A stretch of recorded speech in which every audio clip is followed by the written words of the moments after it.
This is ABC Fora.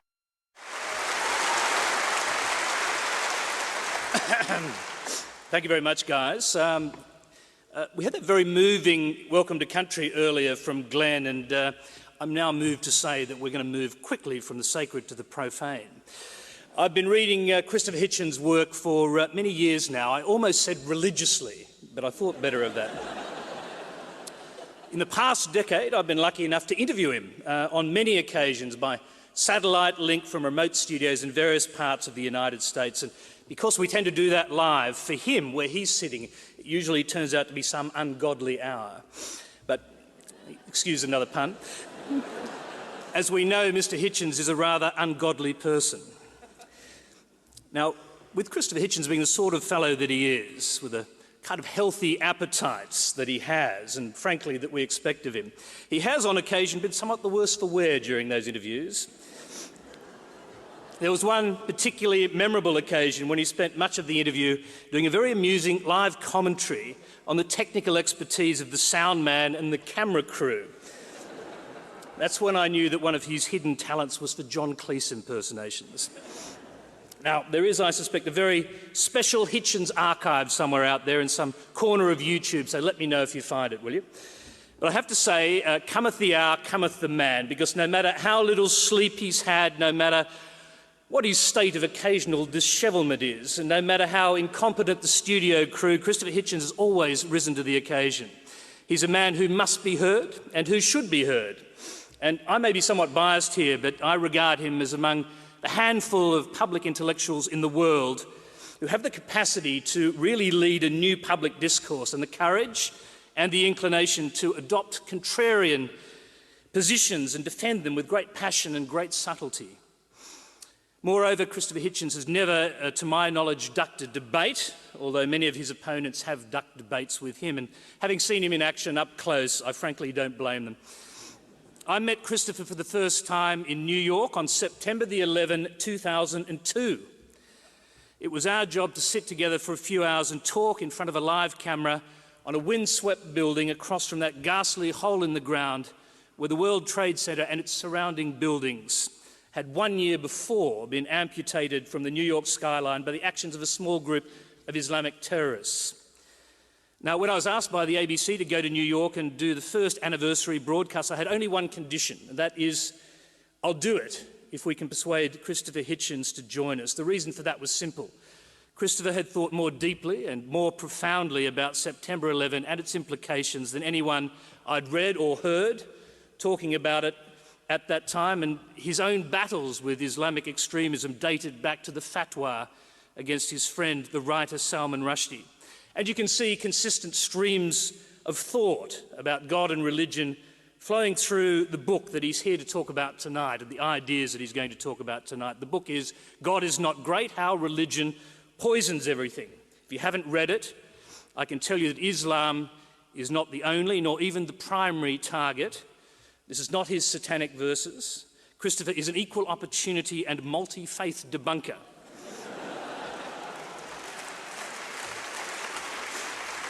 So, if you're a Christian, Roman, Catholic, Orthodox or otherwise, if you're a Hindu, if you're a religious Jew, if you're a Muslim, Buddhist, a Gnostic, or even just an occasional visitor to a Shinto shrine, you can expect to be offended, or at least have your views challenged in ways you perhaps didn't expect. Ladies and gentlemen, please welcome to the podium journalist, writer, lifelong contrarian and militant atheist, Christopher Hitchens.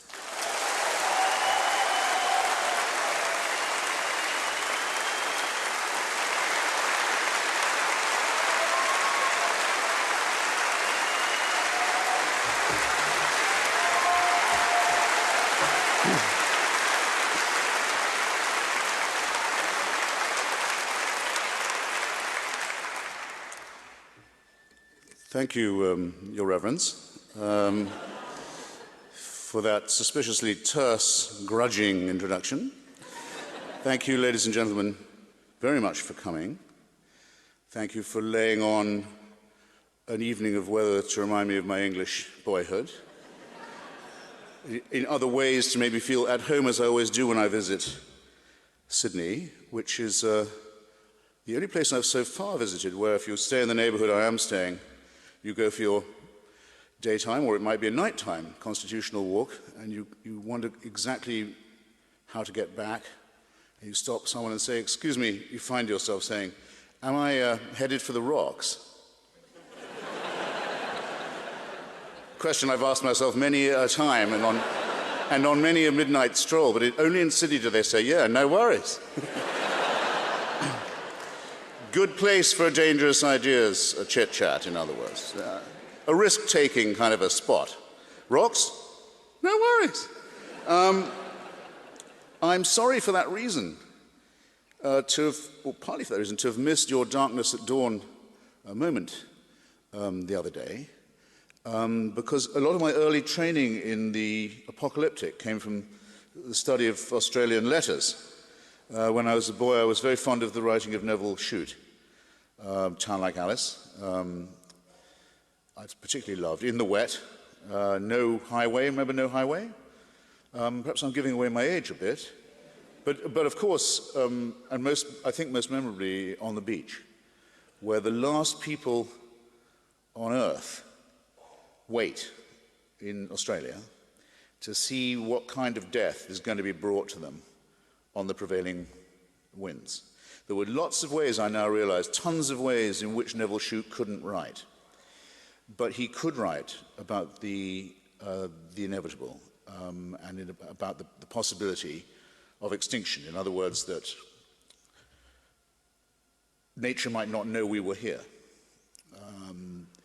The great challenge to our self-esteem, to our solipsism, that there could be a point in evolution where evolution that hadn't noticed we'd arrived wouldn't even notice that we'd gone either. And beautifully done, as some of you will have seen, by Stanley Kubrick on the screen, where as the inevitable gets nearer all the time, the churches decide it's time for a moment of uplift. And out come the Salvation Army girls with their tambourines and their tins, and the churches throw open their doors, and there's a big banner saying, "Repent. There is still time, brother," it reads. And it mocks what's coming. It doesn't know it's doing it. Last attempt to fill up those empty spaces in the church. And at the close, the streets are empty, and it's a dusty, howling wilderness. But the banner, "There is still time, brother," is still flapping in the wind to mock all our illusions. And it's the attempt to live without illusions that I believe is the most dangerous, but the most worthwhile, and in some ways the most enjoyable undertaking, despite its risks, of all. And that's why I'm here, and that's why you're nice to have me. Now,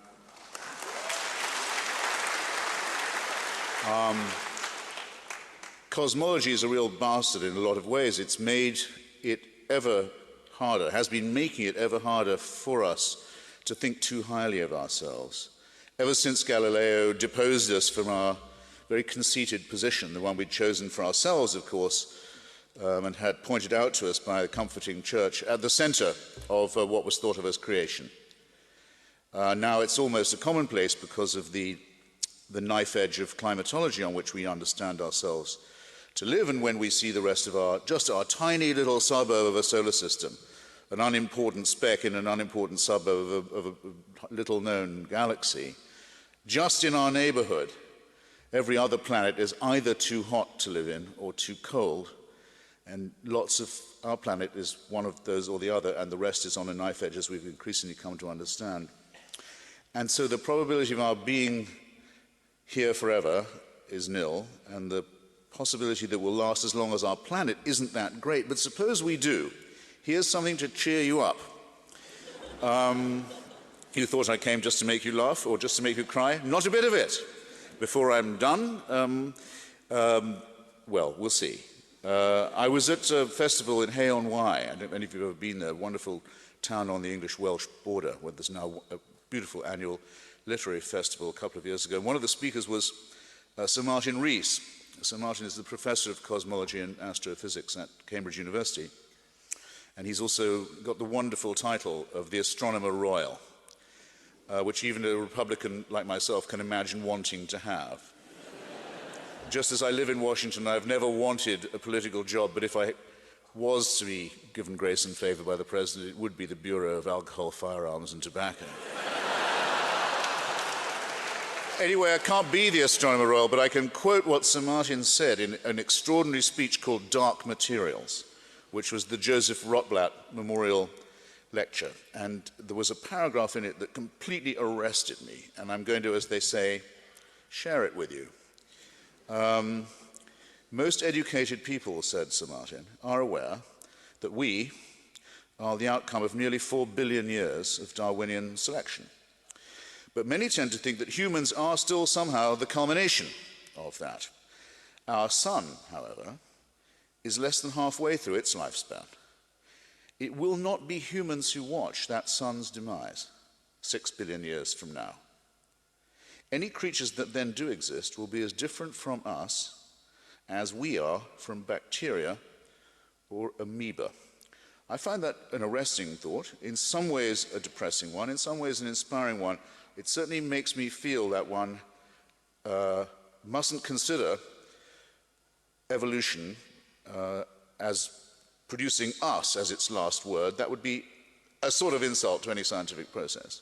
We happen to know that even in the measurable distance of the last few thousand years, that progress is going forward in our brain formation. I think our job is to remain, without illusions, integral, intact, keep our planet that way as best we can, and pass it on so that this experiment gets more interesting. And if you'll allow me to say so, what I just quoted to you from Sir Martin, unless I much mistake my audience, is genuinely awe-inspiring. You think of watching... Good. Now, I mean, really awe-inspiring, not like seeing a burning bush would be awe-inspiring, for example. Really awe-inspiring. You think of creatures gradually watching the sun die, and they're not us. And they're as far from us as bacteria, our ancestors, are from us. If that isn't mind-expanding, if that isn't awe-inspiring, then you don't have the capacity for awe, and you won't be able to get it from a holy book either. In other words, it's not a matter of whether you laugh or cry, it's a matter of how you think and what you think. And the realization that comes with it is congruent with many things, I believe, but not with the idea that truth can come from desert revelations made to schizophrenics and epileptics.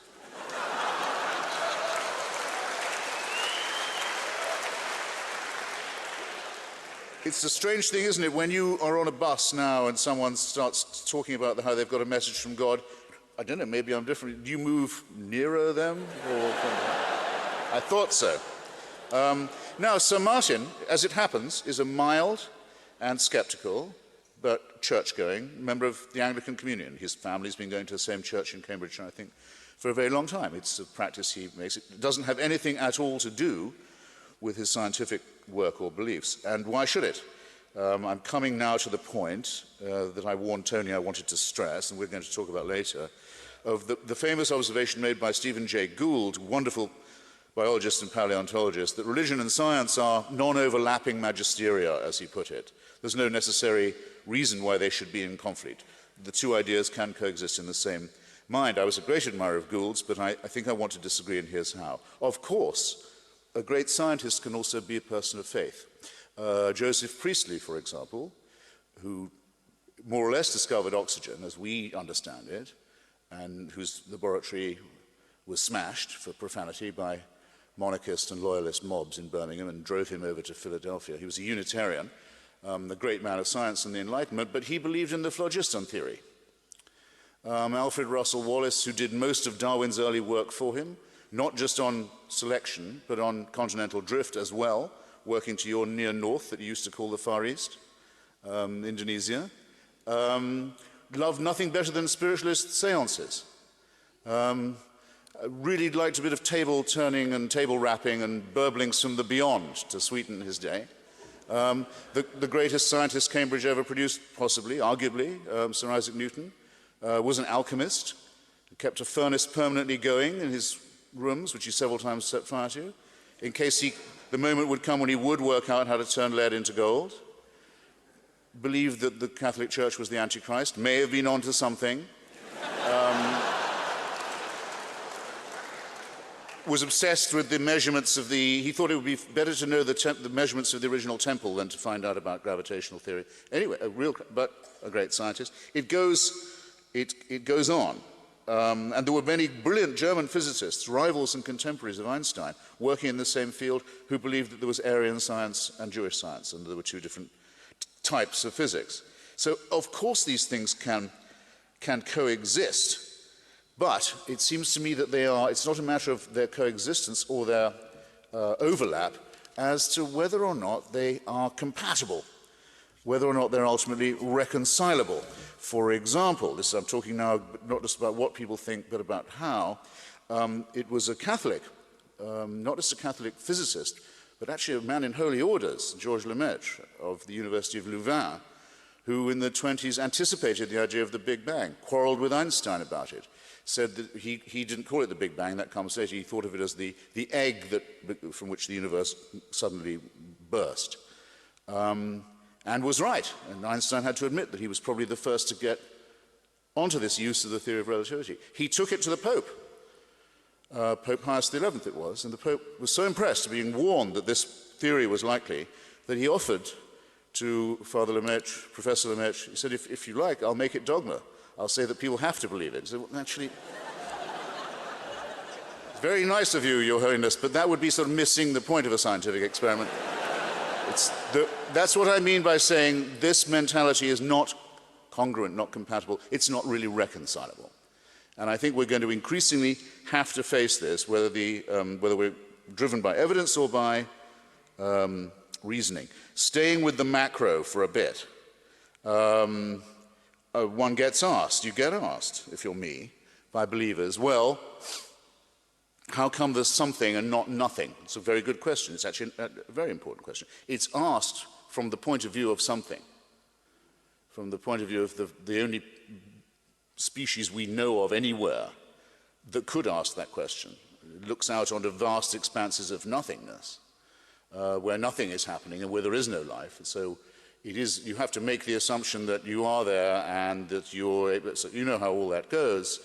It rather alters the question when it's being asked in that way, but still, it's a good question, but it doesn't have any very helpful answers, or not if you consider, for example, Edwin Hubble was the first to notice that Newton was wrong and that the universe is not just expanding away from itself, the so-called red light shift at a terrific speed, but you would expect this speed in Newtonian terms to be the rate of its expansion, I mean to say, velocity, to be declining. To the contrary, Hubble noticed it's speeding up, it's getting faster all the time. All subsequent experiments have shown this. In fact, if we hadn't discovered the Big Bang when we did, and we were trying for it now, examining the red light, some of that evidence would already have blown past us. If you can get your mind around this, as around Sir Martin Rees's imagery of our cosmic future. As Professor Haldane used to say, the universe is not just stranger than we imagine, it's stranger than we can imagine. But we know this much, that it's blasting apart very, very fast. A great deal of nothingness is certainly coming to us. There's an enormous amount of nothingness in our future. And even if we aren't prepared to wait for that, or to wait for species change to overtake us, we can see already in the night sky the Andromeda galaxy on collision course with our own. That's certainly going to happen. Whether we destroy ourselves or the sun blows up or not before that, probably not. Collision course. Now, is this part of a plan? You suddenly have to ask yourself, is that part of a plan? If so, whose plan is it? That so much nothingness is built right in and is headed straight for us.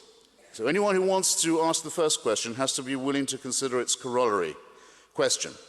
And the certainty in the second case, unlike the first, of an answer. So if you think that all this is going on in these gigantic fields of gravity and light with you in mind, then you really do have a self-centeredness problem. You might put it another way. I have tried to put it another way. I'll try it on you. Our first speaker tonight said that his people have been around for 100,000 years that we know about. That's certainly true. There is a difference of opinion about how long our species in general has been on the planet. It's a flash of a second in evolutionary time. Richard Dawkins thinks it might be as long as 250,000 years. Look, you make it 250,000. Francis Collins, the man who did the DNA decoding, the Human Genome Project, who's, by the way, another Christian scientist, or rather, a scientist who is a Christian. I won't make that mistake again. You know what Mark Twain said about the work of Mary Baker Eddy, the Christian Science writer, founder of it, her books? Chloroform in print, he said. This is a digression. It's a digression. Francis Collins says at least 100,000 years. We can show we've been around for that long. It's quite a long time. I'll take 100. Never mind. I don't need 250,000 for my point. Make it 100,000. 100,000 years, people have been, our species have been around on this speck. Born, usually dying, actually, a great number of them in childbirth, wouldn't have got beyond being born. For the first 80 or so, 90 or so thousand years, nearly 100, not living more than 25 to 30 years at the most, then probably dying of their teeth, if they were lucky, or of the other needless mammalian things that show us that we bear the stamp, as Darwin put it, of our lowly origin, the appendix we don't need anymore, innumerable other shortcomings of our design. We're designed to live on the savannah that we've escaped from. Terrible disease, suffering, misery, malnutrition, and fear. Where do the earthquakes come from?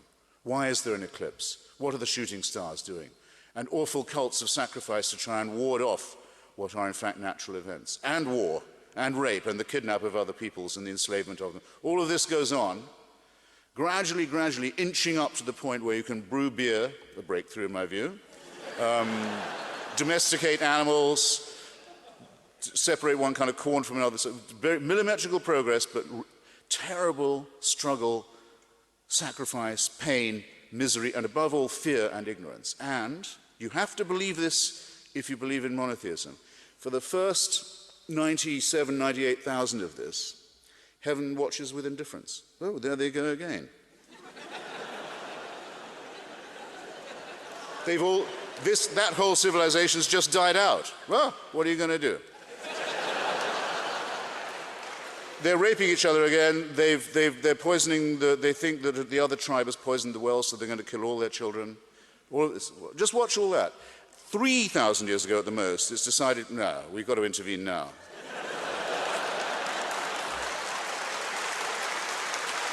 You have to believe it. You have to believe it. And the revelation must be personal, must appear. So we'll pick the most backward, the most barbaric, the most illiterate, the most superstitious, and the most savage people we can find in the most stony area of the world. We won't appear to the Chinese, who can already read.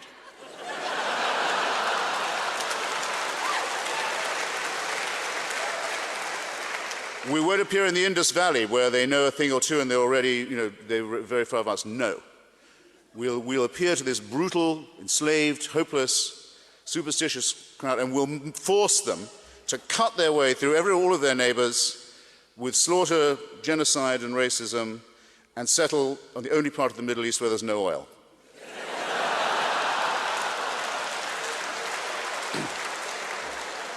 And all subsequent revelations occur in the same district. And without this, we wouldn't know right from wrong. Now,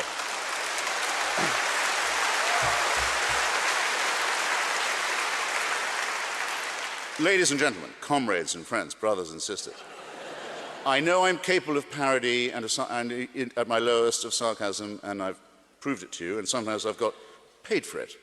But in seriousness now, do I seriously misrepresent the situation? You must believe something like that happened, or did not, in order to address the whole question of where monotheism comes from. I would say it can't be proved that that isn't how we came to understand the morality and the need for it, but I would regard it in the light of the other evidence I've touched upon as being in the very highest degree improbable. That is the way we discovered how to think, how to decide how to live with one another, what our duties are to each other, and so forth. And I submit it to you in all No, I'm not going to say humility. I just submit it to you, okay? And again, if this was the plan, was it made by someone who likes us? Well, that's another question. And if so, why have 99.9% of all the other species that have ever been created already died out? And part of what plan was that? You see, if it is a plan or a design and one cannot positively prove that it is not, it only restates the original problem. The planner must be either very capricious, really toying with his creation, or very clumsy, very tinkering, and fantastically wasteful. Throw away 99.9% of what you've made. Or very cruel and very callous, or just perhaps very indifferent, or some combination of all the above.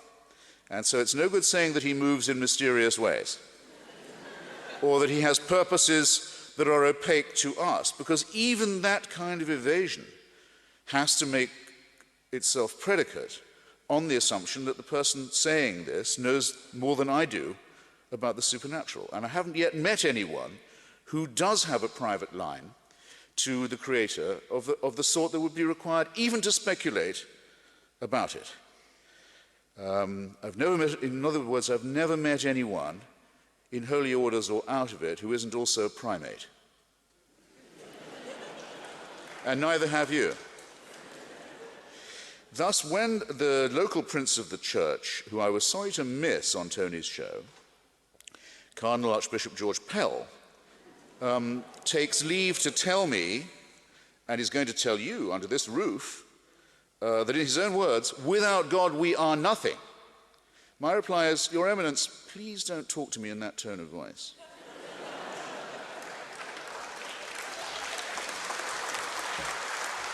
I'm not a slave, and I'm on the side of anyone who is in their emancipation. And it's the mind-forged manacles that are often the hardest to break.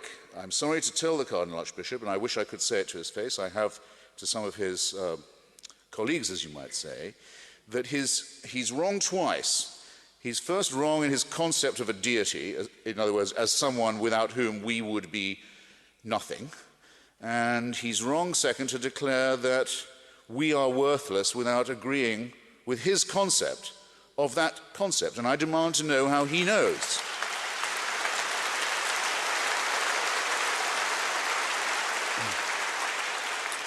His Eminence is claiming to know more than a primate can possibly know, and he's showing that he knows much less than most primates probably should. So if someone says to me, and I've heard it in my travels, without the dear leader, we are lost. We are nothing. It used to be said in Italy in the Mussolini period, il duce ha sempre ragione. The leader is always right. Mussolini is always right. Ein Reich, ein Volk, ein Führer. We only need one leader, one people, and one regime. All of this has the smack of the totalitarian. And without the leader, we'd be lost. We'd have no choice but to commit suicide. I say, we've come this far with Jim. Let's drink it now. Without him, we're nothing. With most of those sort of invocations, one hears instantly, or rather, I would say one smells instantly, the unmistakable reek, stench of the totalitarian temptation. And we should be armored. It should be innate in us to resist it. And where it isn't, we should learn how to build it up as a matter of survival. But instead, religious morality asks us to overcome doubt, to overcome skepticism, to leave it behind, to suspect the faculty that of ours is the most precious of all, the ability to philosophize, the ability to think for ourselves, the ability to challenge existing authority. No, that's all to be distrusted. That could be a temptation. The evil one, it's not an accident, says that it's the tree of knowledge of good and evil that at all costs you must avoid, because anything to do with knowledge could immediately turn profane. So we know nothing about the quantum except that there is such a thing. That's as far as we've got with it now. We know it works. We know if you use it, you can measure an extraordinary number of things to an amazing degree, but we don't know how it works. We don't know about galaxy formation. We know a lot about our DNA, but we can't yet use it to cure ourselves. We're miles from doing any of that. We are, I won't re-emphasize the incredible amount we don't know about the cosmological, and the uncertainty principles adumbrated by Werner Heisenberg. All we know is that we know much less and less, but at least we know less and less about much more and more. So is this a time to say we don't need any further inquiry? All we need is faith in the boss? I would say not. It's just as when I am asked, well, rather when the question is put, is there free will? The believer will say yes, because we've been given it.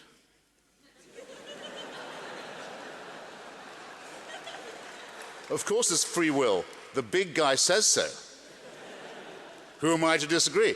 Well, that seems to me to be absolutely self-cancelling nonsense. If I say, my answer when I'm asked is there free will? I say, yeah, I think there's free will. We have free will. We have no choice. At least I know I'm being ironic. The people who say, free will, you've got to have it, it's a rule we've got to have free will. It says, don't even know they're being literal.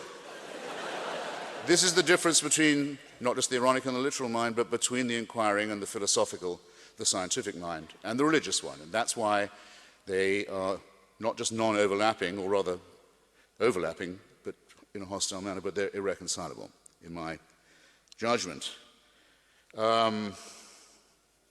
Socrates, like Jesus, may well not have existed. We don't have any absolute proof. He certainly, like Jesus, didn't write anything down. He only exists as a concept in the minds of his followers. I don't mind about that. It doesn't bother me, because I don't say that he died and my sins were as a result forgiven. Or that he didn't really die, so they're forgiven all over again, except that apparently he's got to come back and die again before, or the whole experiment has to be rerun to be convincing. No, I say what Socrates taught me is exactly that the definition of an educated person is knowing how little they know and being modest and humble in that sense, not in the sense of self-abnegation, but saying, please give me the strength to realize that I'm only on the first step of a voyage of inquiry and discovery. And that method is the one that has set more people free than any faith. Against this, again, the Prince of the Church will tell you, well, again, a rather totalitarian thought, love is compulsory. And you have to love someone who you also are forced to fear, in fact, who you're enjoined to fear. I've always found there's something rather creepy about the idea of compulsory love, let alone of someone who is a fear figure. It's a sinister idea, I think, a rather abject idea, a sort of sadomasochistic concept of a relationship. It's a prostrating idea, and it crucially devalues love by making it something that can be extorted, or that should be extorted. As well as poisoning the well of intellectual inquiry, it taints the well springs of our finer emotions. And now I've mentioned poison, I suppose I have to go from the macro, if you like, to the micro, to this very simple question that we're stuck with, and I must not trespass too much on the time I have with the Reverend Jones, but take the simplest case about whether our morality is innate or not. And every time I'm asked this question, if you didn't believe in God, how would you know what was good and what wasn't? Every time I'm asked to speak on this, the daily news allows me to give a different answer and give a different example. Take the simplest case of what I believe is innate, our instinct for our children. You don't have to be a parent to have this. You see a child trying to rush into the traffic. If you're not a parent, something tells you what you probably ought to be doing about it. The care and love and protection of children is instinct in us, in fact in many other species too that don't claim to be divinely ordered around. It's something we all share without having to have it explained to us. We may say that that those who don't have it, the psychopaths who don't seem to have it, or who take delight in breaking this commandment or rule, we say that they're bestial, but again I refer you to the animal kingdom that doesn't allow such transgressions. Now, our whole culture is currently being convulsed, rightly, I think, over an offence committed more than 3 decades ago against a young woman of 13, a girl of 13, by a famous man who was stupid enough to try and sue Vanity Fair and thus incurred my curse and displeasure. It's good that such an argument could go on for so long, I think, legally and morally, because it shows that individual rights are paramount too, just as it was right that France should convulse itself and suspend all other business until the question of Captain Alfred Dreyfus had been settled one way or another. It shows not just that justice is important, but that the individual is the only unit of currency in which this kind of thing can be discussed. Now, the very best I found you can say in Mr. Polanski's defense would be that there was some kind of sick complicity involved, that either the girl or her ambitious parents or the general context of permissiveness or something of the sort gave him the feeling that it was probably okay or not that bad to give her a muscle-relaxing drug as well as some booze. And then don't ask yourself why he wanted her muscles relaxed, please, because then you'll have to read the court transcript and you'll find out. And it's pretty horrifying. And I think people are quite right to be instinctively outraged, to think, no, if I can think of the worst thing I've ever done, you're already thinking of it. The thing about yourself you'd least like to have generally known? Complete silence. Very satisfying. Most of you, I imagine, are thinking, yeah, but I wouldn't do that. I wouldn't do that. I wouldn't. And no one needs to tell me why I wouldn't have either. So that's all I want to say about that. But I'm much more outraged currently by what happened not 3 decades ago, but 3 weeks ago to Miss Fawzia Youssef, a Yemeni girl who died in childbirth in a hospital in Yemen, hemorrhaging to death, trying to give birth to an already dead baby, the result of her having been married, compulsorily but legally, at the age of 11. That's what happened to Fawzia Youssef on our watch. She died in childbirth, trying to give birth to a dead baby. Husband 3 times her age, who was legally married to her. As it's estimated, 1/4 of the young womanhood of Yemen already is. Married at the very, very latest by the age of 15. And though there have been moves in the Yemeni parliament to raise the age at which a young lady may be betrothed, these moves have been blocked, even as recently as last September after this outrage, by a political party, which I will not tell you the name of this political party, but it is not the Yemeni Secular Party. In Iran, the age of consent doesn't come up, by the way, because there is no consent to any sex outside marriage in Islamic society. In any case, and many kinds of it are punishable by death. But the age at which a young girl may be married was moved up finally.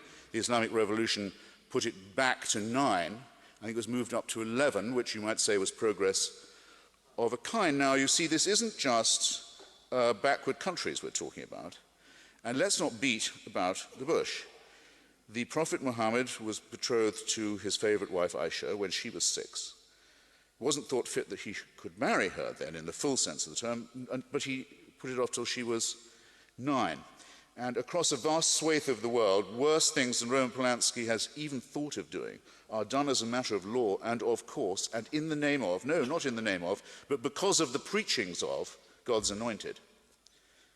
And then the religious turn to you and you say, secularism must mean moral relativism. Your ethics are situational. And I say, well, let's just hear that again. Because given that I've taken the simplest moral baseline it's possible to take, the protection of defenseless children, isn't it true that all the leading religions of the world are Abrahamic? Yes, we love to stress it. We adore to say that we have all this wonderful multicultural thing in common. And what was Abraham most famous for, apart from having a wife who had a baby when she was 101, which is an advance over dying in childbirth when you're 11, having been raped, probably by a close male relative, if you really want the truth. Apart from that, Abraham's most famous for saying, if God wants me to kill my boy, of course I will. And the only difference between the monotheisms is that some say it was Isaac and some say it was Ishmael. I don't particularly care. But there are annual festivities on the part of the faithful to say, we wish we too were capable of such faith, and we want to beat our breasts in sympathy with those who are. Why do the Jewish people blow the ram's horn, the shofar? Because the shofar symbolizes the ram who is sacrificed instead.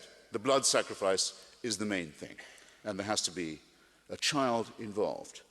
This seems to me to be disgraceful, and what's taken for granted that goes with it, because it was practiced on Isaac too in the form of a covenant and imitated by others, the genital mutilation of the young, to seal the pact with God, to say, nothing matters to me, not the life or health or bodily integrity of my child, never mind that.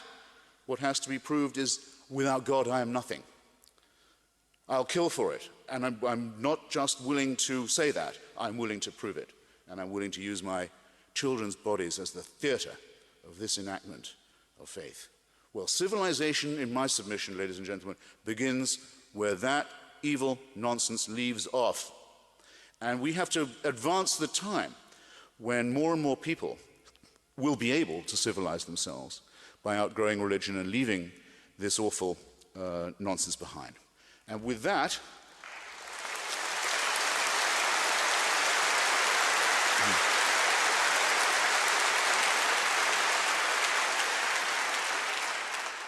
I think I've realized that if you haven't copped my drift by now, I might as well go and sit in that chair anyway. Very nice of you to come. Thank you.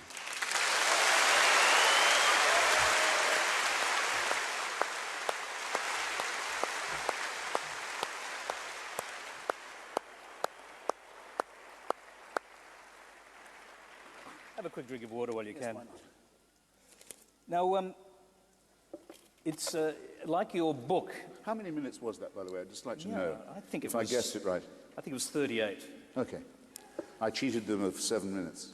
That's all right. We can talk. But I yield back the balance of my time, as they say in the Senate. Let's start, if we can, with a portrait of the artist as a young contrarian. And I'd like to know, did you ever, as a young man or a boy, actually have any religious faith? I'm terrified that someone here might have bought my book and have read my answer to that question. If you haven't, by the way, it's available at fine bookstores. I'll make it quick. I never did.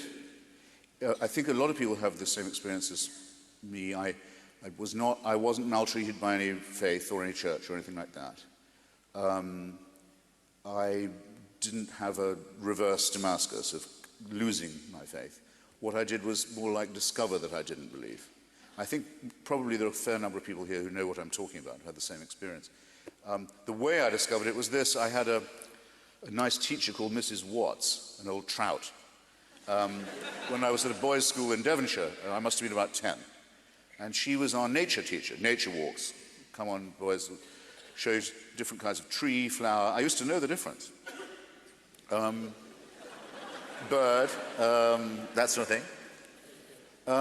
But she was also our scripture teacher. I used to enjoy scripture lessons because it was my first, I didn't know this, but it was my first work as a literary critic.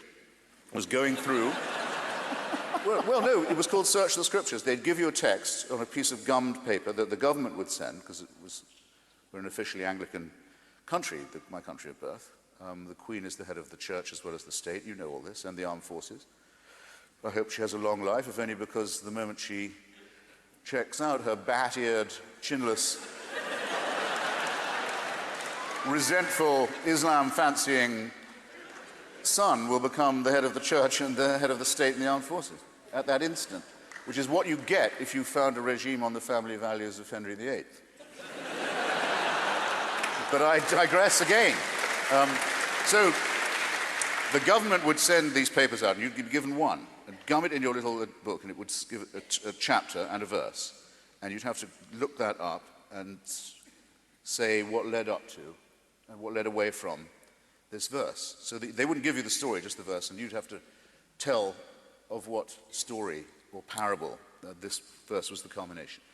Really well worth doing, and taught you to do some close textual analysis. One day Mrs. Watts made a fatal mistake, and she tried to combine her scripture teaching with her nature teaching. And she said, swept away by faith. She said, and boys, you notice how beautiful the greenery is. The trees, the fields, the shrubs, the leaves, they're lovely shades of green, which she said is amazing because it's the color that's the most restful and lovely to our eyes. So God must be very good, because imagine if he'd made the leaves and the grass orange or purple or something really clashing and horrible to the eyes. But he didn't. He made it green, which is much nicer. And I thought, I was 10, I thought, that's bullshit.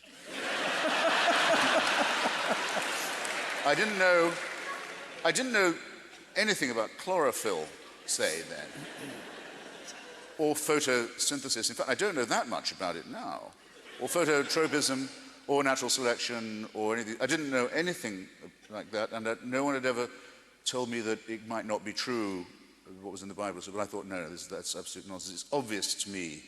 I knew the eyes came after the trees.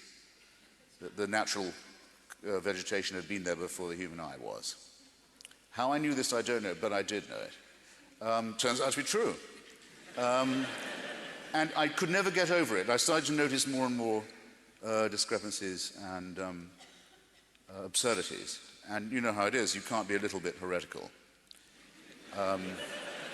That's partly why I favor compulsory religious instruction in schools.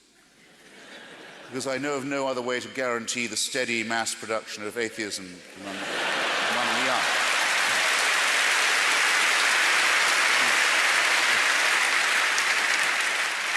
Do you know, it never occurred to me when I asked that question it was an invitation to recite the first chapter. No, well, there you go. But you've done so. But if you want, the hard copy is still fine paperback version.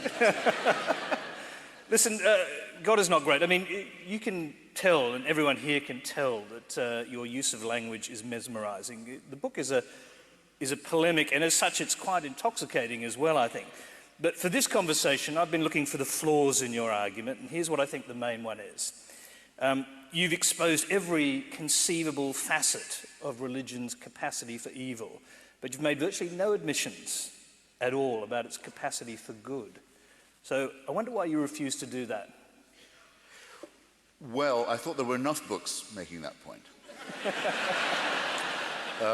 So I would write one stressing the dark side of it, if you like.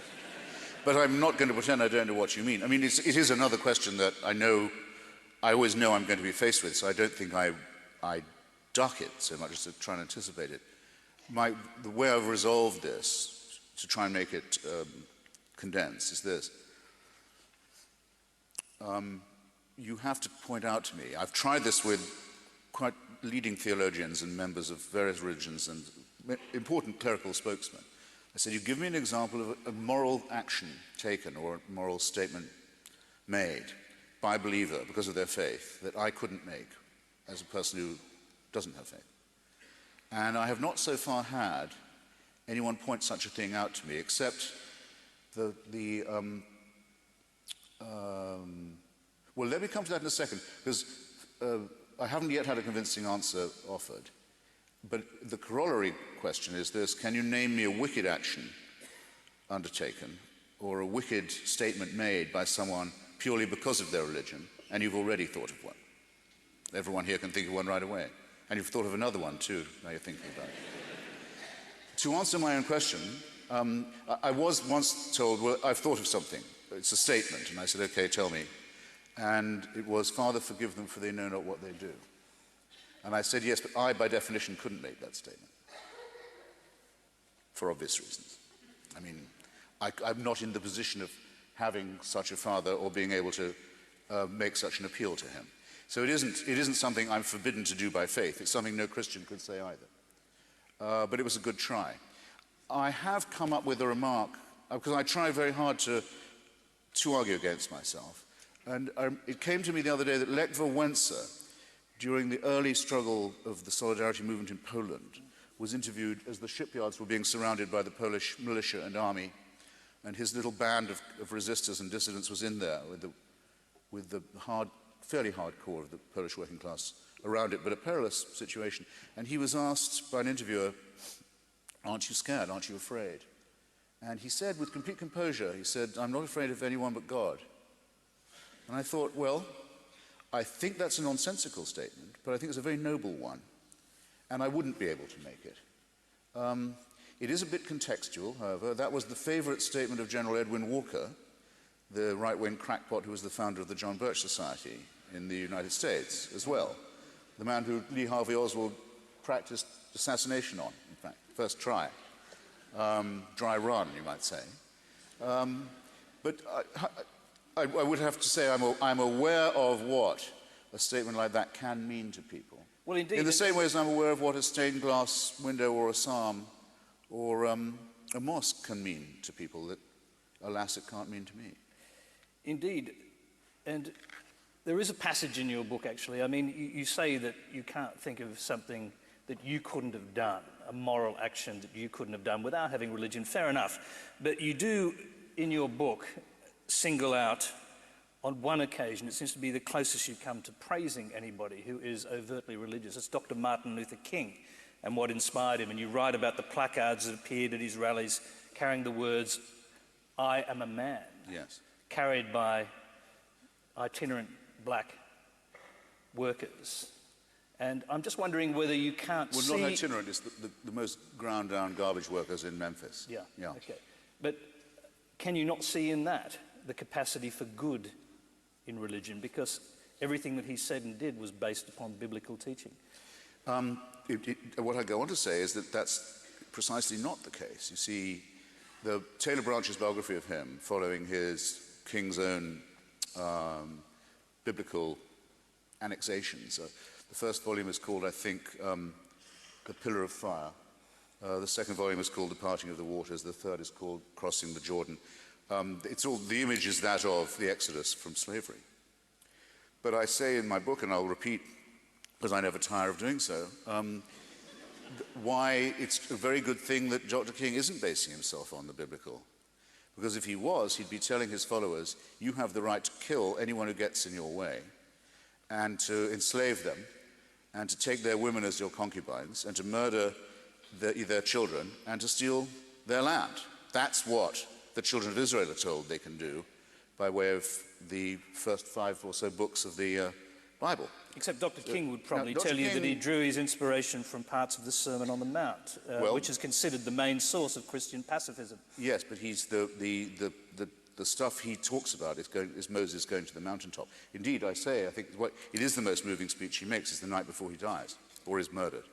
He says, I've been to the mountaintop, and I know I'm not going to see Canaan. It's far enough for me. I've seen all I have to. And it's eerie watching it, because you know what he doesn't, which is he isn't going to make it. In fact, he's not going to make it to sunset the next day. As it happens, it was a favorite speech of his. He made it on dozens of occasions. It was part of his repertoire. It's a little less eerie when you know that. But I just say I'm very glad that Moses was not, in fact, his mentor, because if so, King would have been a bloodthirsty, conquering, racist and slave monger, which it's a good thing he wasn't. The great problem with the King legacy is this. It's meant that for every school child in America, the legacy of black secularism in the civil rights movement has been completely abolished. The people who actually organized the March on Washington, A. Philip Randolph, for example, fantastic black trade union leader, Bayard Rustin, a brilliant black socialist intellectual, the people who actually did it. And Philip Randolph proposed the first March in Washington during the years of Franklin Roosevelt. All these people are gone. And it's the prevailing view among most white liberals that black people only really respond to preachers. And as a result, an enormous number of black frauds have been foisted on the population, as long as they can get the word reverend in front of their name. Jeremiah Wright, Jesse Jackson, the Al Sharpton. I mean, Chaucerian frauds of the lowest kind. Everyone thinks, well, they must be okay because these black guys, they sure love them some ministers. It's not a good thing. Christopher, I'll press you on this point. Please. I'll press you on this point because your argument is if he was to take biblical texts, he would have got his followers to turn their swords upon their oppressors. But if he actually took his moral compass, if his moral compass was in fact based upon the Sermon on the Mount, based upon the Beatitudes, it would be turn the other cheek, love your enemy as yourself, blessed are the peacemakers. These are things you don't mention at all in your book. and yet they did inform his teachings. Just a second on the oppressors. Moses wasn't telling his followers that they could kill their oppressors. He was saying that they could kill anyone who got in their way. That's why we don't run into any Amalekites anymore, for example. And he explicitly said, I mean, I'm not a pacifist. If Martin Luther King had said to his people, you have the right to rebel and resist and use violence against racism, I would have been absolutely with him, as I have been on other occasions when that's been the case. But he would, to be consistent, he had to say, no, we have the right to enslave people, and we have the right to commit genocide. That's what the biblical precedent would be. As for the Beatitudes, that is, it seems to me, pacifism in its strictly immoral sense. It says it's wrong to resist evil. I don't think that's true. I think it's immoral to say that you shouldn't resist evil.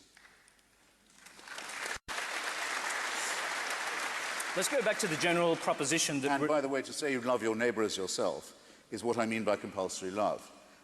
It's a very sinister injunction. You cannot possibly love another person in the same way as you love, say, your lover or your family, or let alone, in my case at any rate, yourself. It's asking too much. The golden rule says it's asking too much, and that's not all that's wrong with it. It's asking too much, and it's guaranteeing that you will fail, and therefore that you'll have to feel constantly guilty for your shortcomings. It's demanding the impossible for you on pain of hellfire. This is not a good thing. It's not good for the morals either. The golden rule, demand for yourself, demand of others the self-respect that you would demand for yourself. That's fine. That's doable. It's hard, but it's feasible. It has a contradiction in it, a big trap door, actually, which you can ask me about if you like. But at least it's not immoral, but it's not Christian. It appears that the idea of the golden rule, do unto others as you'd like to be treated yourself, it appears in the Analects of Confucius. It's in the Babylonian Talmud. We don't know of any society that didn't have some such commonsensical morality. Okay, look, religion gets its morality from us. We don't get our morality from religion.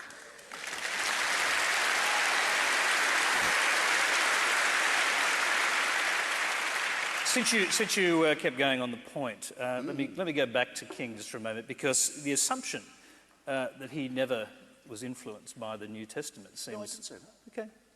I say that his main narrative was Exodus. Of course he was a Christian. You also say his most imperative... He was a Lutheran, so his most imperative teaching was that of non-violence. Now, if that didn't come from the Beatitudes, where did it come from? No, I'm saying it did, but I'm saying that's not moral to me. That's not moral teaching. There are two things wrong with the Beatitudes. One is the idea of non-resistance. The other is the idea of compulsory love to an impossible degree. I don't think these are moral preachments. I think they're fanatical preachments made by the same person who said, take no thought for the morrow,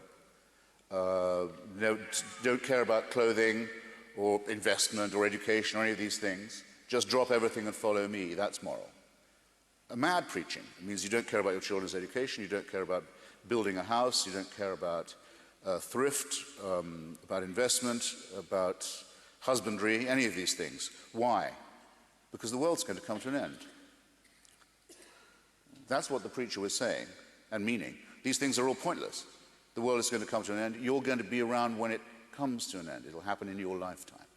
So throw everything away. The very disastrous apocalypticism that I began tonight by trying to criticize. But King's non-violence worked. Well, it worked he was lucky, I think, because there was... You wouldn't have preferred the other way around, though, that he urged his followers to take up the sword? I would have, if what he tried the first time hadn't worked, if it had been resisted much longer, they were going to take up, if not the sword, they were going to resort to violence. They, indeed, a lot of the time did, and every negotiation with the Dixiecrat, very highly organized violent reaction, was conducted with the knowledge that they had, not theoretical either, practical, that if we don't negotiate with this guy, there are some much rougher guys we will have to be dealing with. So there was the believable threat of violence behind the non-violence. But as it happens historically, the United States couldn't postpone the question of civil rights any longer. And it had become a big issue in the Cold War, a big embarrassment to the United States in the Cold War. There was probably a majority among at least northern whites in favor of emancipation. There hadn't been any mass immigration to the United States for a very long time. There was no further excuse to put it off. It was really a case of the right man at the right hour. But that's a relativistic point, isn't it? Let's go back to the general proposition. But the struggle for civil rights would have occurred whether there'd been a Christian revelation or not. I mean, the American Anti-Slavery Society, for example, was largely begun by people who were of no faith, people like Thomas Paine and Benjamin Franklin. The likelihood that you'd be a secularist and in favor of civil rights would be extremely high, almost 100%. The likelihood that you'd be an opponent of civil rights and be a Christian, roughly 100% the other way. Remember, the whole mandate for slavery and segregation is taken directly from the Bible, where it is warranted. Remember, the Ku Klux Klan is a Protestant identity organization. It's a specifically, declaredly, avowedly Christian Protestant group. If people are going to say that biblical inspiration is allowed, how are they going to say it's only allowed in their own case?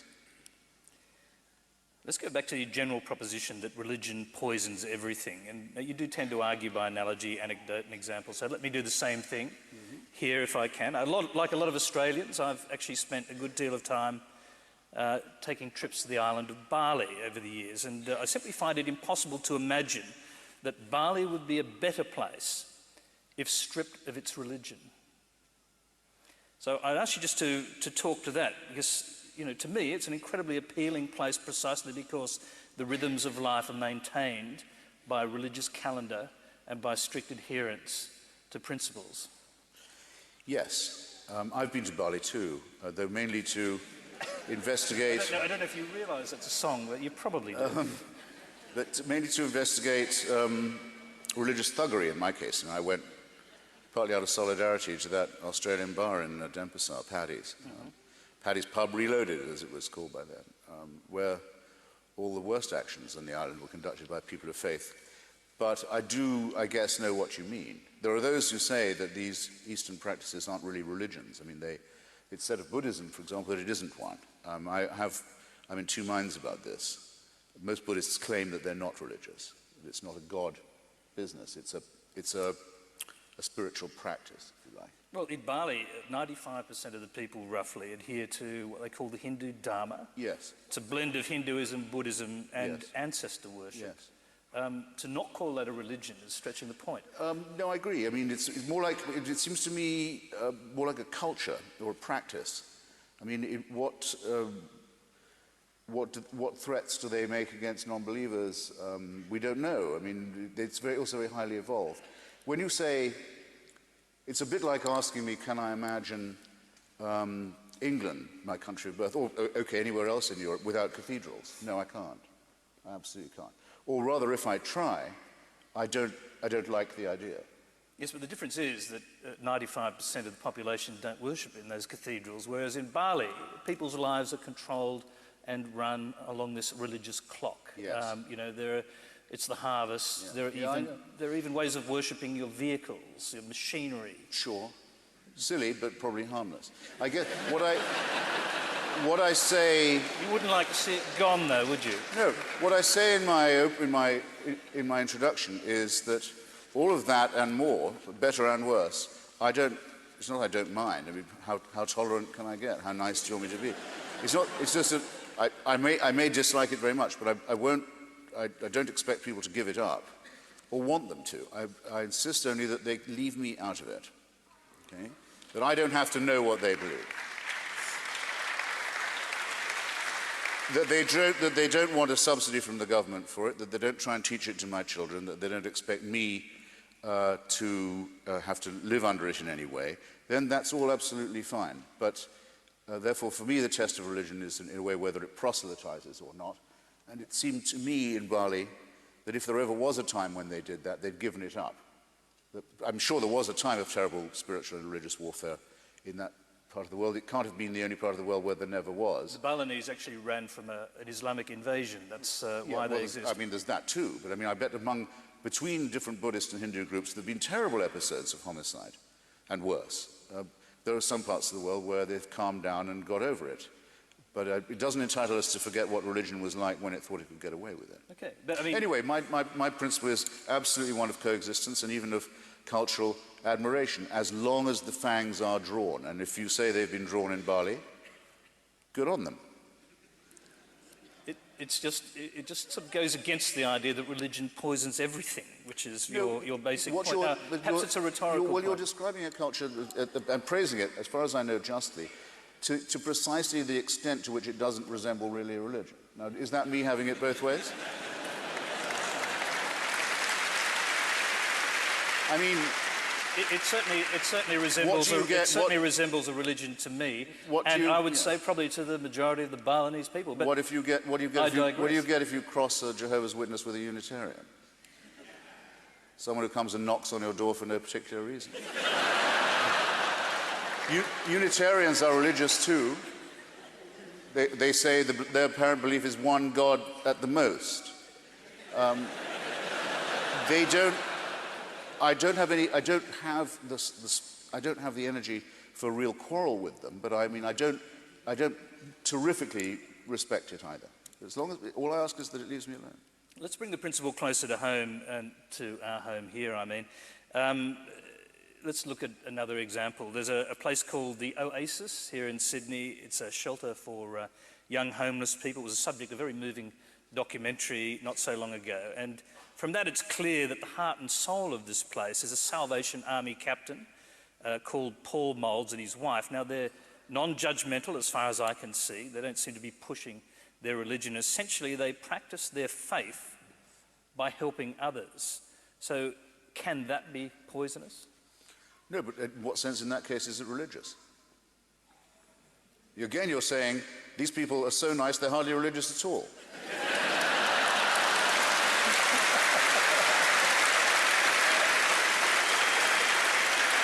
You're making...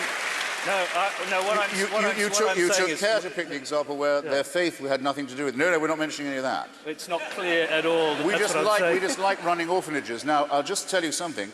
Most people of faith who like running orphanages aren't that nice. And I know that Australia is one of the places where I don't need to underline that. So again, if you're going to accept or claim the one, you have to take on the other. Whereas, I'll give you an example. I like giving blood, okay? It's not that I think I should, and that I was brought up in the idea of the National Health Service, but I actually positively enjoy it. More than shedding it. I find it a pleasurable, relaxing experience, and I get pleasure from the idea that the National Health Service, or wherever I am, isn't going to run out of blood. And I don't lose a pint, because I regrow it quite quickly, but someone else gets one. I like that. There's a great book by an old socialist called Peter Titmuss called The Gift Relationship, about how people like to help and they get positive benefit to themselves from helping other people. And I also have a very rare blood group indeed, and I want to make sure that when it's my turn to hemorrhage, there's enough blood around the place. Why make a strenuous thing of it? I don't say, and by the way, vote for my party now, or come over to my team, or so. No, I've just done a good thing for its own sake. How about that? Okay. And the sake includes my own, and it is the human species we're talking about. As a test of your principle, then, I'm going right back to where we started here because you went on a bit of a tangent. But just sticking to these people, sticking to Captain Moulds and his wife, just for a moment. I mean, they are people of faith. That is what drives them to do what they do, 24 hours a day. Okay, they're not proselytizing. Right. And perhaps that's the thing that for you lets them off the hook. But in fact, they are still religious, and they are evidently doing something good. So I'm simply saying your principle doesn't hold up in that case. Well, I don't know enough about them to be sure about that.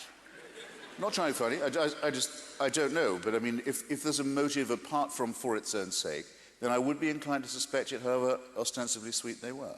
Yes, I would say that. If there's a hint of proselytization, if they're so careful to point out they're not doing it, I wonder why they're so keen to disclaim something. I just don't know. In their mouth. But I mean, you know, I give my money to charities like Médecins Sans Frontières or Amnesty International that go and help my fellow creatures without any supernatural inducement or consideration. Okay, this sort of brings us back to, and we talked about this the other night, but it brings us back to why people seek solace in religion. The killer quote, of course, came from Karl Marx. Religion is the sigh of the oppressed creature, the heart of the heartless world, just as it is, the spirit of a spiritless situation. Yes. I mean, it's interesting, he said it so clearly and so well. And doesn't that sort of at least demonstrate why it's still today in existence? Well, and to complete the quotation, which is from the introduction to his critique of Hegel's philosophy of right, he goes on to say, criticism of religion is necessary,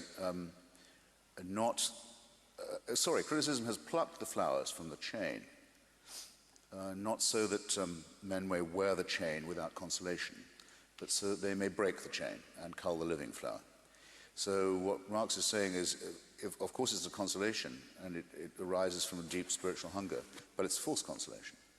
It's not the friend it claims to be, and it's always vulgarly misrepresented as Marx having said that religion was an opiate of the people, that it was a mere narcotic, a ruling class drug scam, which it's of course not. It's self-generating. And it comes, I think, not just from unhappiness or loneliness, or what was sometimes in that same discussion called alienation, but from a need that we would have, no matter what the material circumstances were, for, well, I would say the numinous would be one word, the transcendent would be another, the things that we know about without being able to quantify them, music, love, landscape for a lot of people, I think, different times of day, some combinations of all those things. The nocturne. I wouldn't trust anyone who was tone deaf on these things. But I think the great intellectual and in some ways cultural task is to satisfy hungers of this kind artistically and aesthetically without them becoming the pretext for superstition. Or empowering the supernatural, or anyone who wants to build power on that. And I don't think it's too much to ask. There are many people, I mean, this building is in a way a testimony to it. It's not a cathedral exactly, but it's where people can come for music and for a sense of there being something higher and finer than the everyday. But it doesn't gratify any cult or any ambition that has supernatural, that exploits the supernatural for what are unfortunately rather crudely material purposes. Marx thought he had the answer, but your appeal here to higher values and so on is interesting, and the question is whether it really will happen. I mean, and the question is whether we've gone from dialectical materialism to plain old materialism, and whether that's all that's going to be left when you take away or strip away religious thought. Well, I was asked this question earlier on this visit. I'm asked it quite a lot. Say, you know, the alternative is the world of McDonald's and condoms and pointless tourism and pleasure-seeking and empty hedonism and so forth. I fail to see the force of this critique in two ways. One is, if you really look at the intestinal life of any religion, you'll find it's extremely earthy and materialistic. Are you going to really tell me that the Catholic Church lives on spirituality? Even just look at the outlines of its prelates. Just look at its finances. Look at it's pretty gross. Look at how the Islamic Republic of Iran actually conducts business. It's a racket. It's a shameful, obvious racket, which includes, by the way, dealing in things, profiting from things, like child prostitution and narcotics. Look at how the Taliban finances itself, these so-called ascetics and self-sacrificing suicidal visionaries. It's a crime family is what it is. That's the first thing. I've never met a church that isn't completely in and of the material world and wouldn't yield to that analysis. Second, and I tried a bit of this in my shorter address. If you don't think that contemplating, say, the work of Einstein, or Edwin Hubble, or Stephen Hawking, doesn't have something of the transcendent and the numinous to it, then I feel sorry for you. It's almost, at some points, it's almost ecstatic, what they're talking about. The sheer beauty of the natural world, what I call the awe-inspiring character of physics. This is really magnificent. It's marvelous. It deserves almost to be called miraculous. Who here knows what I mean by the event horizon? Well, I couldn't see you if you did, but and by the way, I don't really know either, but here's how Hawking, he's such a brilliant writer about science, is how he describes it. So the event horizon is the lip of the black hole. It's the aperture itself. If you could travel to it in some way, and you could get to the edge of the black hole, get to the lip of the black hole, you'd be at the event horizon. And if you could fall in, be pulled into it, you'd be able to see in some way the past as well as the future. Except, of course, you wouldn't have time. There's always something, but there's contemplate that for a bit. It's not McDonald's. And in fact, one of Hawking's friends says to him that if he himself were ever diagnosed with a terminal illness, and if he could arrange to go of his own volition, that's how he would want to do it. So no, it's the same as the people who say that other forms of totalitarianism, not explicitly theocratic, are secular. An argument that keeps on annoying me, and you'll probably want to return to it, but just for now I'd say, well, because I never don't get asked, but I just say, well, I'm on this particular aspect of it. To say, to have this argument fairly, you'd have to point to a society, not that had been Stalinized or Nazified or something of this sort, but that was based on the veneration of, respect for, study of Voltaire, Lucretius, Einstein, Galileo, Spinoza, possibly the greatest ethicist there ever was, Bertrand Russell, Thomas Jefferson, and so on. You'd have to find a society where those were these sort of, if you like, the moral and philosophical authorities, and see how that society had degenerated into slavery, cannibalism, starvation, purges, and witch hunts. And that experiment, alas, we have not yet run. But that's the one I would propose. It's odd when I think about it. It's really odd, in fact, that I chose to do this as a devil's advocate interview. But let's leave that aside. Oh, no, wait, I'm sorry, I have to now. Yeah. I was asked by... Oh, no. It's an anecdote. Not chapter 10. No, it's an anecdote. I was asked... Oh, no, not chapter 10 again. Please, sir, not that. In case you don't know and haven't got the damn book yet, and I'm not sure it's not in there yet, but I was asked by the Vatican to testify against the sainthood nomination of Mother Teresa, against initially her beatification. And I said yes, of course. I was very honored to be asked. And yes, Your Holiness, the first time I've ever said that, and the last as well. So I went to testify, and I made a discovery that I thought I'd share with you. Everyone used to think they knew one thing about the Catholic Church, whether they were Catholics or not, that in sainthood arguments they have a devil's advocate, advocatus diaboli. And it was true until very recently. The last pope scrapped this office. The office doesn't exist any longer. It was partly so he could fast-track sainthood. He made more saints, the last pope did, than his 10 predecessors combined in double. So the advocatus diaboli office was shut down, no longer is there. So I had to testify just in a seminar room with a Monsignor and a deacon and a priest, and a tape recorder and a Bible. And I realized halfway through that I'd just become the first person in history to have represented the devil pro bono.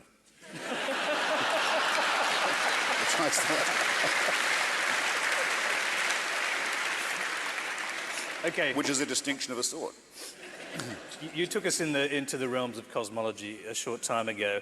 Here's another quote from your book. Religion has run out of justifications thanks to the telescope and the microscope. I mean, you're simply arguing that... It's a bit simplistic, that, isn't it? Yes, it is a bit.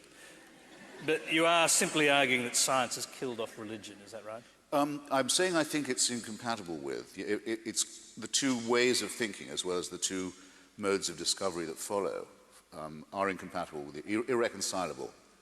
Yes, I do think so. But it's a bit crude to say that the microscope and the telescope alone will do it. I was thinking more about what we found out about our own human nature, namely the microscope. We know a lot more about what makes us morally and ethically the way we are, and what our kinship is with the lower animals as well.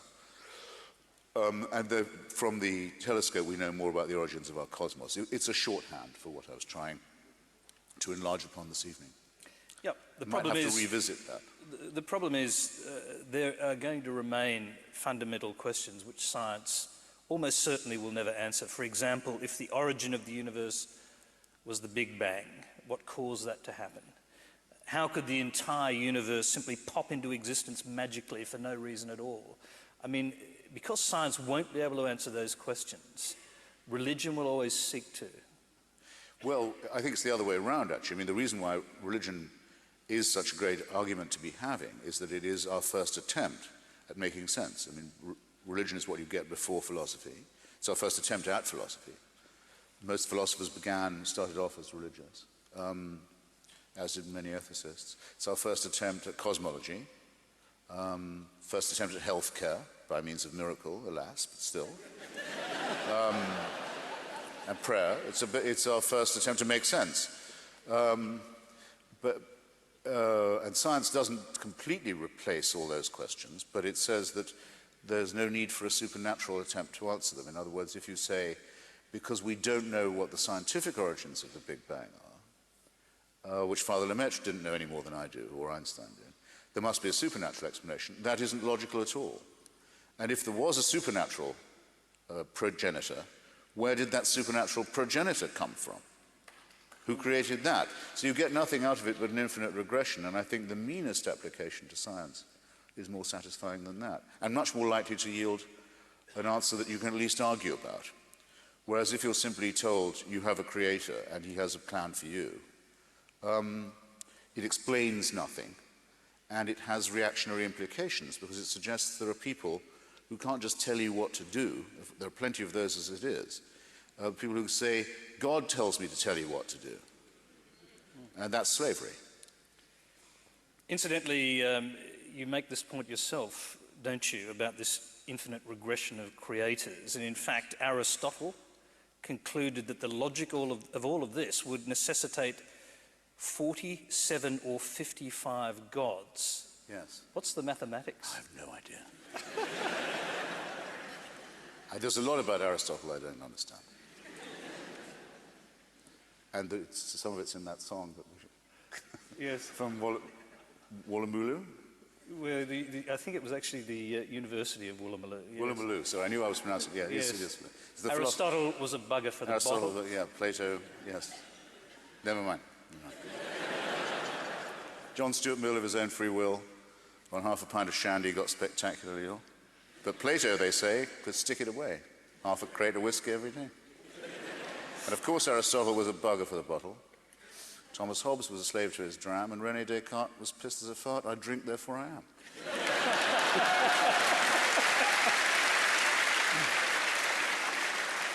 Okay.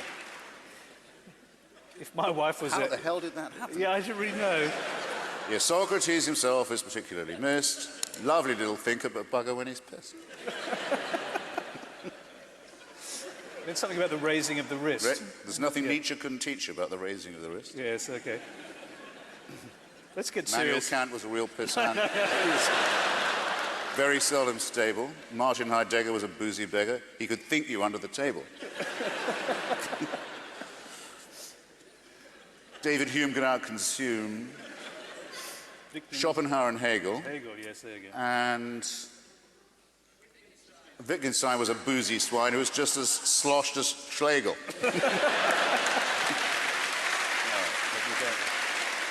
I think that's all they wrote. As you can see, Christopher's widely read. Okay, fast forward to today. Acutely aware that they will never be able to answer some of these big questions about existence, some scientists have come up with the idea of quantum cosmology. And it seems that, and I think you almost alluded to this yourself, that quantum physics almost has a theological dimension now. Could this become, in fact, the new religion? Well, I think that there are signs of, I think that, look, to back up, I think that the temptation to worship has to be admitted as being innate in us. I mean, there are very few people who are born without it. I think I may be one of them, but I mean, I don't say I'm completely immune to superstition either. I mean, I'm a primate. I think for that reason, I don't think religion is eradicable, or that it would be desirable if it could be eradicated. I think it needs to be, if you like, domesticated, brought under control. That very quotation from Marx that I used in his critique of Hegel shows that he understands that this is a product of the human soul, if you wish, or human personality. It's not just the result of unresolved material contradictions. Thus, it's been folly for any communist regime to try and put it down, to put that shortly. So yes, it's possible that people could become worshippers of physics, yeah, or the quantum. Just as in my view, and it's beginning to worry me, in some of the green and environmental movements, there's a feeling that we've brought punishment upon ourselves. You know, that we've sinned, and that there are people who look upon, I haven't been into this Gaia stuff very much, but who look upon the planet as in some sense something that needs to be propitiated and placated. I can hear some echoes of this in some apparently modern and reason-based and evidence-based movements. Yep. So yeah, it's always there, and you always have to be on the lookout for it. I'm actually talking about physicians, well, not physicians, but the quantum physicians, yeah. I suppose you would call them cosmologists.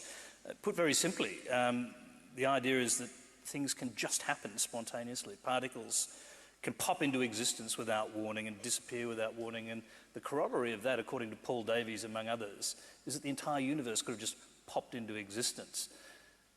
I'm reading this book about the quantum now and about Heisenberg. There was this discovery that it seems that a particle doesn't so much pop into existence, though it might, but it can be there and then be there, reassembled, with no one knowing where it was in between, which is like a poltergeist or something, except that it's not, because there aren't any poltergeists and you can't measure them, whereas with this, there's a chance. I haven't got very far with the book yet, but there's a chance of it yielding to analysis. It's certainly the only method we have had any luck with in the past. And one potential... And of course, we don't like to think of ourselves as random. It's not in us to feel that we're just an accident, any more than we can picture our own extinction, let alone the extinction of our whole species. But it has to be faced. It's no good saying, because that thought is depressing, we should banish it in favor of something more uplifting. Because that means you get all the bad news anyway, and in the meantime, you've been fooling yourself. Let's go to someone you talked about during your talk, but we didn't go into any detail, Stephen Jay Gould and his work on fossils in the so-called Burgess Shale deep in the Canadian Rockies, which actually helped to establish the origins of human life, pinning it back onto this tiny little creature called the Pikaia gracilens. Tell us about that. Yeah, the Burgess Shale is this, some of you will, I'm sure, already know this, but it's a place in the Canadian Rockies where essentially half of a mountain fell away. So you get a side view, a cross-section of a mountain looked at from the side. Very useful, because you see all these stems and branches of life and the fossil record. You're not drilling down for it, you're surveying it like that. Scientists go there in a big way. It's the best example we have. And what's very striking about it is how many of the branches and sprigs go nowhere. They just taper off. Gould, in fact, says it's silly to think of evolution as a tree. It's much more useful to think of it as a big bush. It goes in all directions. A tree seems to have a sense of upward phototropic movement. This is more like a bush that's growing sideways and so on. So the question is, suppose you could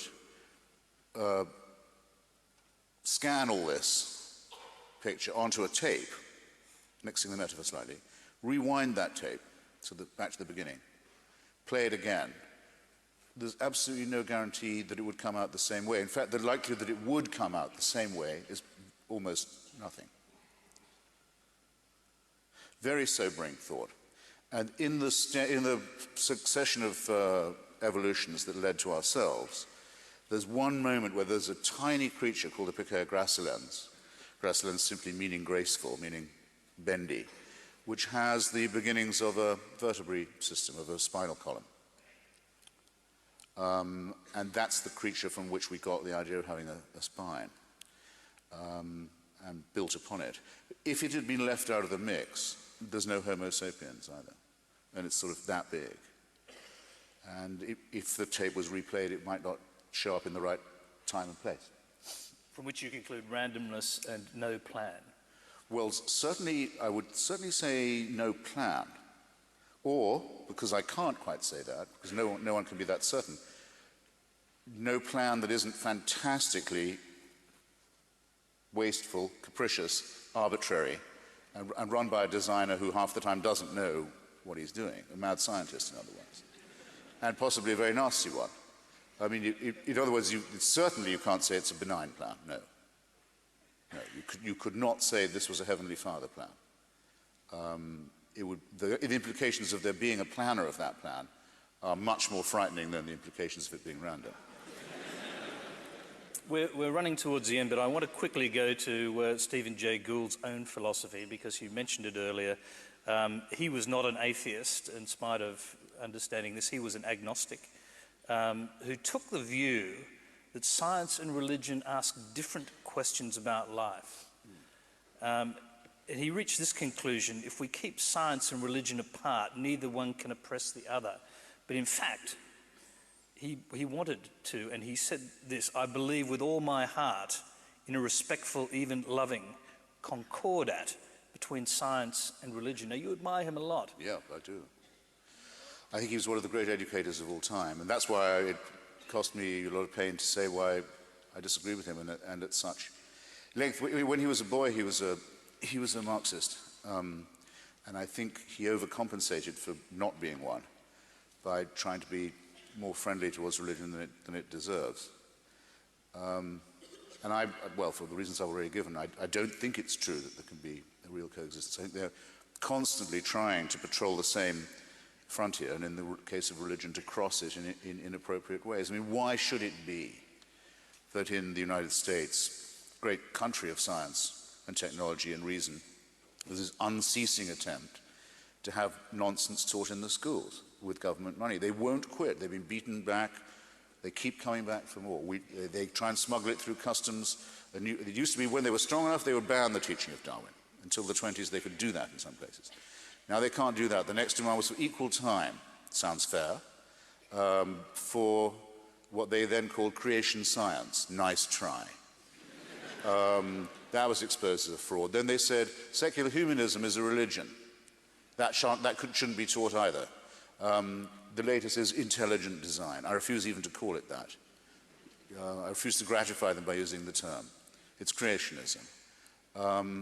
And again, with the equal time demand, fairness, great American virtue. So after the biology class, we'll have the creation period.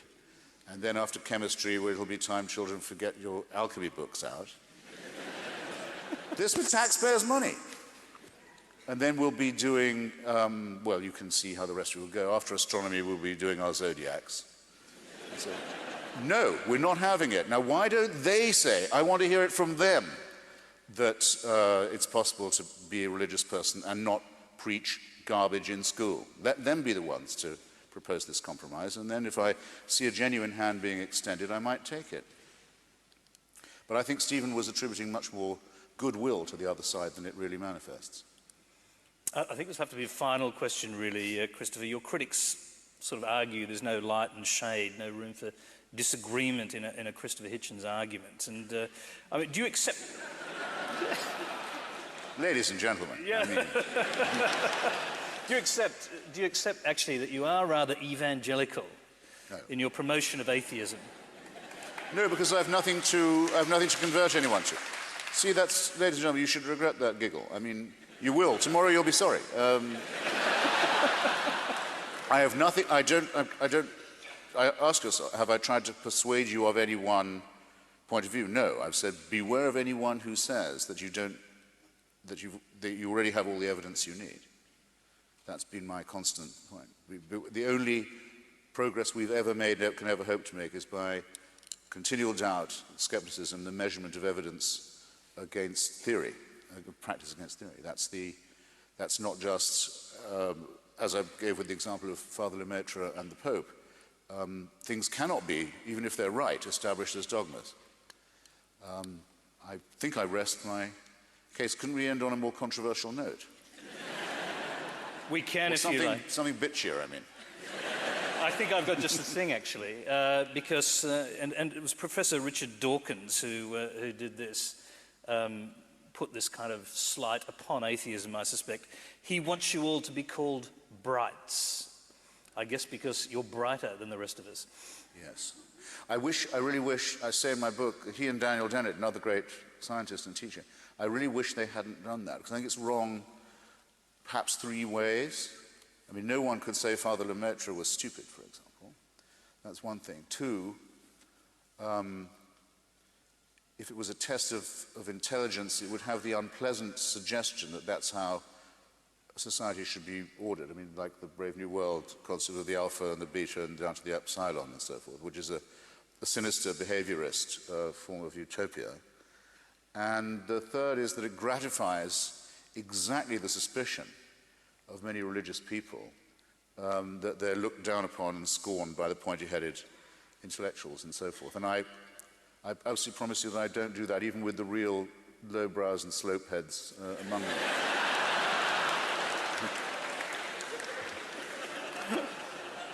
They're my fellow primates too. I mean, so I was going to finish. Even with the real I was going to finish vicious, there. I don't want to finish. Barely evolved ones. I don't want to finish on that bitchy The ones note. whose eyes are so close together they could use a monocle. That's it. Are you saved? Oh, shut up.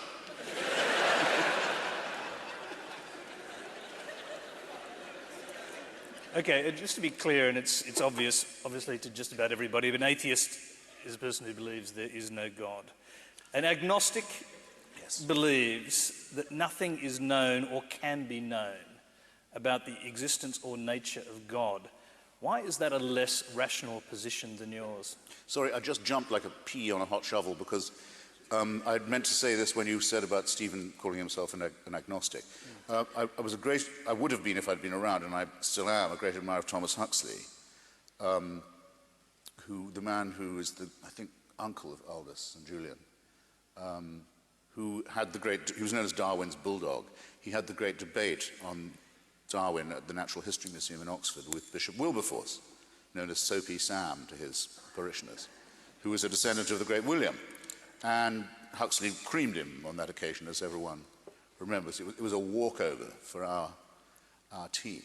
And so we're all very grateful to Thomas Huxley, but I can't thank him for his coinage of the term agnostic, which was his bolt whole term. Again, to try for a compromise where I don't really think the basis for it exists. So you don't have to say you don't believe in God. You can simply say not all the returns, not all the evidence are or is in yet, so I won't declare. Now, I think that that's wrong twice. One, you're not saying that you cannot prove that there is no God. No atheist has ever said that. There is a scientist in America called Victor Stenger, who's produced a book called God, the Failed Hypothesis, who goes as far now as to say science can definitively say there isn't. But I think that's a very adventurous position. But the atheist view is there's absolutely no reason ever been advanced by another primate to believe that there is one. And when you've got that far, you really ought to say there isn't, it seems to me. Not that for that reason I'm not sure. And it's completely not on all fours with the other position, which is evidence has nothing to do with it. Faith is much more important. Not only should you have faith, but you'll be saved if you do. Now, that's not, I don't know. It's not, there might be. It's not, unless you do it like Pascal. and say it's a vulgar bet, it's a wager, what have you got to lose? Which I think is morally creepy, as well as evidentially unsound, because if some huckster comes to me and says, look, he may not be there, but if he is, you've got everything to gain by saying you believe in him, even if you don't really, I'll say, well, then I don't think much of your God, because if there is such a person, and I spend my life arguing that there isn't, and I do my best, when I check out, which I sure will, if I find that I'm mistaken and I'm confronted with the guy, I would hope he would be able to say, I at least admire your honesty.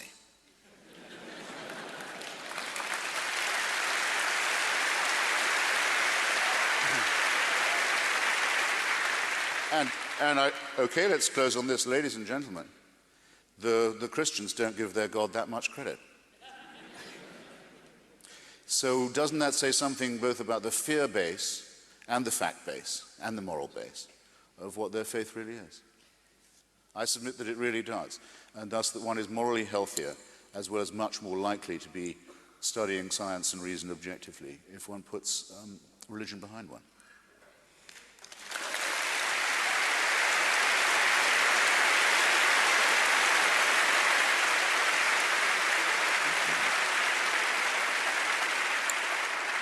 Ladies and gentlemen, save your applause, because I'd just like to say thank you. We see Christopher Hitchens here probably once a decade or something along those lines, and I hope we don't have to wait that long to see him again. I've certainly enjoyed talking to him. I'm sure you've enjoyed listening to him. Please thank him properly now. Thank you.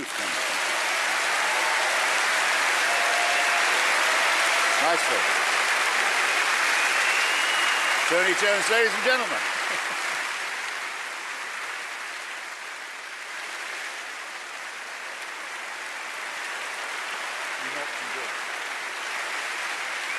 Are you going to show this? Yes. Am I covered in sweat?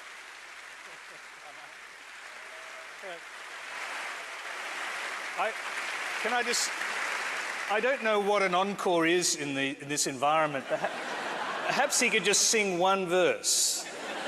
One more verse. Well, I could do it straight through. Go ahead. Of the boozed out philosophers. Yes. Of Wally Malou, the Wally Malou Philosophy Department, ladies and Bruces. It's Eric Idle's great performance at the Hollywood Bowl. It's a real honour to be SK. Oh, Immanuel Kant was a real pissant who was very seldom stable. Martin Heidegger was a boozy beggar. He could think you under the table. David Hume could outconsume Schopenhauer and Hegel.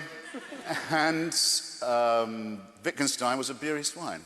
Really, Wittgenstein was a beery swine who was just as sloshed as Schlegel. There's nothing Nietzsche couldn't teach her about the raising of the wrist. Socrates himself was permanently pissed. John Stuart Mill, of his own free will, on half a pint of shandy got spectacularly ill. But Plato, they say, could stick it away. Half a crate of whiskey every day. Aristotle was a bugger for the bottle. Thomas Hobbes was a slave to his dram, and René Descartes was pissed as a fart. I drink, therefore I am. Yes, Socrates himself is particularly missed. A lovely little thinker, a lovely little thinker, lovely little thinker, but a bugger when he's pissed.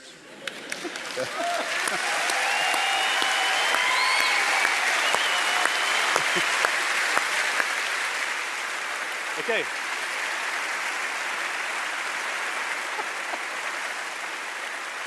Yeah. If the song had a title, which it doesn't yet, I think it should be called Reductio.